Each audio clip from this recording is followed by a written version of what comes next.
गुज़िश्ता 1.5 माह में रोटी की कीमत में 25% हो चुका है। कीमतों में इजाफा भी गिराम फरोशी पर काबू पाने में मुआविन साबित नहीं हुआ। रोटी की कीमत में 2 रुपए इजाफे के बाद 20 रुपए की हो चुकी है। बसाम सुल्तान से इस हवाले से बात कर लेते हैं। जी बसाम।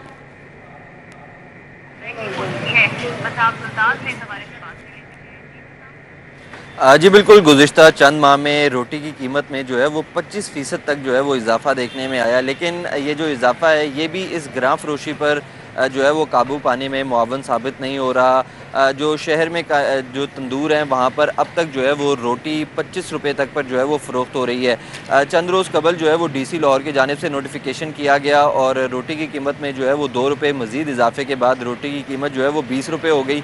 लेकिन अब तक तंदूरों पर जो है वो 25 रुपये तक पर जो है वो फ़रोख्त हो रही है। जो नान है उसकी सरकारी कीमत जो है वो अब 25 रुपये मुख्तस है, लेकिन जो तंदूर हैं वहाँ पर 30 रुपये तक पर जो है वो फ़रोख्त हो रहा है। इसी तरह हम बाकी भी जो अशिया खुरनोश है उनकी कीमतों में भी जो है वो होशरुबा इजाफा देखने में आया।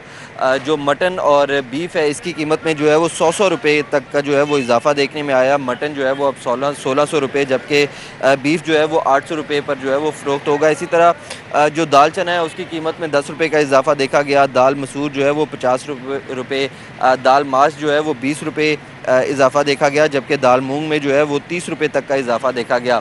जो दाल चना है वो भी उसमें भी 20 रुपये का इजाफा देखा गया और अब जो है वो तकरीबन 340 रुपये की जो है वो फ़रोख्त हो रही है। इसी तरह बेसन की कीमत में भी जो है वो 15 रुपये तक का इजाफा देखा गया। लेकिन जो रोटी है उसकी कीमत में इजाफे के बावजूद जो है वो गिरां फरोशी पर ताहाल जो है वो काबू नहीं पाया जा सका।